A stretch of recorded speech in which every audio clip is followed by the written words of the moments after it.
इस मित्र की याद कैसे आ गई। याद रखना। कहा है कन्हैया ने, अरे मित्र मेरी भाभी ने कुछ भेंट भेजी होगी। सुदामा ने मन में सोचा कि ये चावल के कण, ये एक राजा है, इसे कैसे दूं, कैसे दिखाऊं। ये फटी हुई पोटली छुपाने लगे। भगवान ने जवाब दिया है, मित्र तुम कितना भी छुपा लो, पोटली को छीन लिया और खोल के पोटली ये नहीं देखे कि ये चावल के कण है, और मुट्ठी में भर के चापने लगे। पहली मुट्ठी चाबी भगवान ने 1 लोग दे दिया, दूसरी मुट्ठी चाबी भगवान ने 2 लोग सुदामा को दिए, तीसरी मुट्ठी चापना चाहे रुक्मिणी ने हाथ पकड़ लिया। जवाब दिया, स्वामी कुछ तो बचने दो अपने पास। भगवान ने कहा, ऐ रुक्मिणी तूने मेरी मनसा को पूरा नहीं होने दिया। आज मेरा मित्र हमसे मिलने आया है, आज मैं सब कुछ न्यौछावर कर दूं इस मित्र के पीछे। 56 प्रकार के भोजन बनवाए कृष्ण ने, अपने हाथ से भोग लगाया सुदामा को। आज रात में बातें होती रही, न जाने कब वो रात गुजर गई, सवेरा हुआ। सुदामा ने आज्ञा ली है, प्रभु हमें जाना होगा।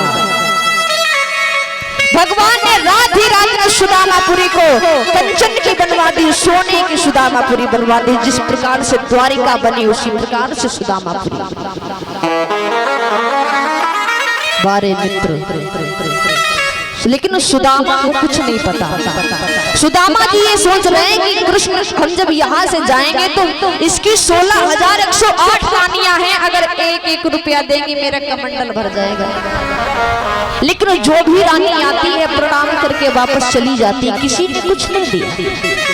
कन्हैया ने मन में सोचा कि सुदामा के मन में खेद है कि हमें कुछ मिला नहीं। सुदामा भी सोच रहे हैं, बारे कन्हैया तू तो हमसे भी ज्यादा निर्धन है, गरीब है, तूने हमें कुछ नहीं दिया। बड़े ही गुस्से में आकर चलने लगे, कन्हैया मैं जा रहा हूँ, तुझे मैं श्राप देता हूँ। मन ही मन में श्राप दिया, बालापन के मित्र हो तुम्हें कहाँ दे श्राप, जो प्रभुवर हमको दियो सोई लीजिए। दोनों लोग तुरंत वापस दे दिए सुदामा जी ने, कि जो तुमने हमको दिया है वही आपको मिले। दोनों लोग वापस दे दिए। सुदामा चले हैं सुदामापुरी की ओर। पहुंचे, देखा मेरी झोपड़ी नहीं है। रोने लगे, ऐसा लगता है कन्हैया से मिलने गए तो किसी ने मेरे बच्चों को मार करके अपने महल बनवा लिए। रोने लगे। सुशीला छत के ऊपर खड़ी थी, देख लिया, आई है, जवाब दिया है, महाराज सुंदर सी साड़ी पहने सुशीला को देखा, पूछा ये साड़ी किसने दी है, इतना प्यारा घर कहाँ से लाई। बोली ये सब पार ब्रह्म परमात्मा की कृपा है, मैंने कहा था उनसे क्षमा मांग करके आओ, सब उनकी लीला है। आज मेरी गरीबी को दूर कर दिया उन्होंने। सुदामा जी बारंबार धन्यवाद देते हैं, बारे कन्हैया तेरा एहसान जीवन में मैं कभी नहीं भूलूंगा। आज भगवान श्री कृष्ण ने सुदामा की गरीबी को दूर किया। श्री सुखदेव जी कहते हैं, राजन परीक्षित आज 7वां रोज है कथा का, और 88,000 ऋषि बैठ करके कथा को श्रवण कर रहे हैं।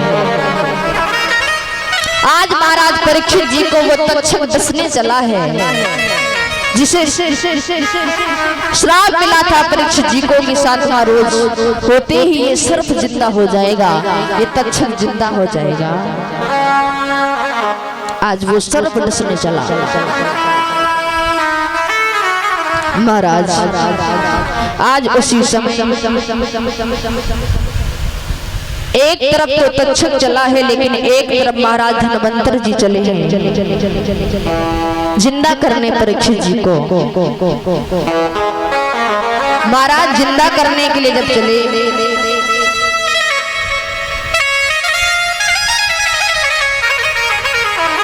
आज रास्ते में ही दोनों मिल जाते हैं। तक्षक ने पूछा धनवंतर से, कहाँ जा रहे हो? जवाब दिया धनवंतर ने कि आज 7वां रोज है, परीक्षित जी को एक सर्प डसेगा, तक्षक डसेगा और मैं उन्हें जिंदा करने जा रहा हूँ। महाराज आज उसी समय बोले, तुम कहाँ जा रहे हो? बोले, मेरा ही नाम तक्षक है, हम डसने के लिए परीक्षित को जा रहे हैं। महाराज आज उसी समय तक्षक ने कहा है, ऐ धनवंतरी, हम ये कैसे माने कि तुम्हारे अंदर कितनी ताकत है? अगर इतनी ही ताकत है तो यहीं पे आजमा ली जाए। महाराज आज उसी समय श्री सुखदेव जी कहते, हे राजन परीक्षित, एक वृक्ष खड़ा हुआ था और वृक्ष के ऊपर उस तक्षक ने फुसकार मारी है, उस सर्प ने फुसकार मारी है, तो वो वृक्ष सूख के राख हो गया, जल के राख हो गया। जो धनवंतर थे परीक्षित जी, धनवंतर की जहां तक नजर जाती थी वहां तक कोई विष नहीं रहता, कोई जहर नहीं रहता था। जैसे ही धनवंतर की नजर पहुंची वो वृक्ष फिर हरा भरा हो गया। तक्षक समझ गया कि अगर ये पहुंच गए तो मेरा विष काम नहीं करेगा। आज उसी समय आगे बढ़ा है, जा करके वो तक्षक एक सर्प बन जाता है, वो छड़ी बन जाता है और छड़ी बन करके एक रास्ते में लेट गया। महाराज जब रास्ते में लेट गया, उसी रास्ते से जा रहे महाराज धनवंतरी देखा बड़ी प्यारी छड़ी है। उस छड़ी को उठा के अपने पीठ पे रख लिया और चलने लगे। उस तक्षक को मौका मिल गया, उस पीठ में टस लिया। परीक्षित जी, हम हर कहीं देख सकते हैं लेकिन अपनी पीठ को नहीं देख सकते। धनवंतर अपनी पीछे नजर कर रहे लेकिन पीठ में कोई नजर नहीं जा रही। धनवंतर के साथ में 1400 चेला थे। महाराज 1400 चेलों से कहा है धनवंतर ने, अरे चेलो, हमें इस जमीन में गाड़ दो और मेरे ऊपर ढाक बजाओ, मैं जिंदा हो जाऊंगा। जमीन में गाड़ दिया और ढाक बजाने लगे। महाराज तक्षक आ गया और जवाब दिया, अपने गुरु को जमीन में गाड़ करके उसके ऊपर ढाक बजा रहे हो, तुम्हें शर्म नहीं आती? महाराज आज उसी समय धनवंतर जी को जब जमीन से निकलवा लिया तो धनवंतर ने कहा, अब जिंदा तो हम नहीं होंगे, लेकिन अब भी भला चाहते हो तो मेरे इस शरीर को काट करके बना करके खा जाओ, 1400 चेला धनवंतर हो जाओगे। मांस को काटा, हड्डियों में पकाने के लिए रख दिया। तब तक तक्षक आ गया, कहने लगा, पागल हो गए हो? जिस गुरु ने तुम्हें ज्ञान दिया उसी के मांस को काट करके खाना चाहते हो? जाओ जा करके इन हड्डियों को फेंक दो। सारी हड्डियां समुद्र में फेंकवा दी। एक हड्डियां बहती हुई बंगाल की खाड़ी में लगी। एक धोबिन अपने पति से नाराज होकर के आई थी, उस मांस को पहचान लिया और मांस को जैसे ही खाया जादूगरिन हो गई, जादूगरिन हो गई। कहते हैं अपने भारत देश से जादू बंगाल चला गया, पहले अपने देश में था लेकिन अपने इस भारत से जादू बंगाल में चला गया। उसने हर एक स्त्री को जादू सिखा दिया। श्री सुखदेव जी कहते हैं, परीक्षित जी आज तक्षक चला है, परीक्षित जी खड़े हो जाओ।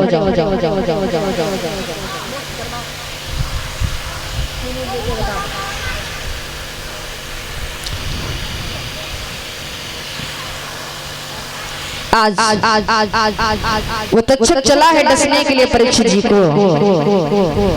रास्ते में जा करके आओ महाराज।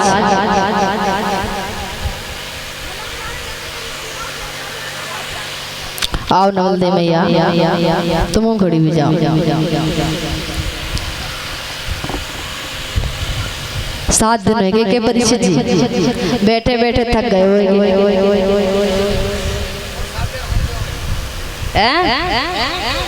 7 दिन और होंगे, अब महाभारत चलाओ, मैं कथा तो समाप्त।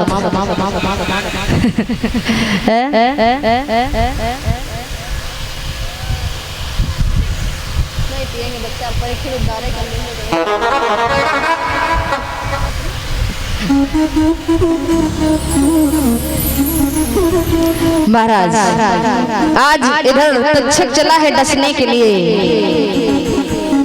आइए। तब तक एक बार भगवान का पावन संकीर्तन सभी लोग मेरे साथ में बोले, उसके बाद में परीक्षित का मोक्ष होगा। बड़ा ही प्यारा भाव है।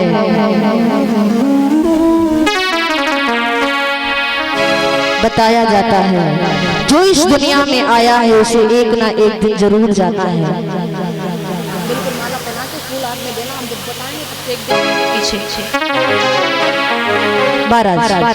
कहते हैं इस दुनिया में जो भी आया है उसे एक ना एक दिन जाना है, चाहे वो कोई भी हो। बताया है किसी विद्वान ने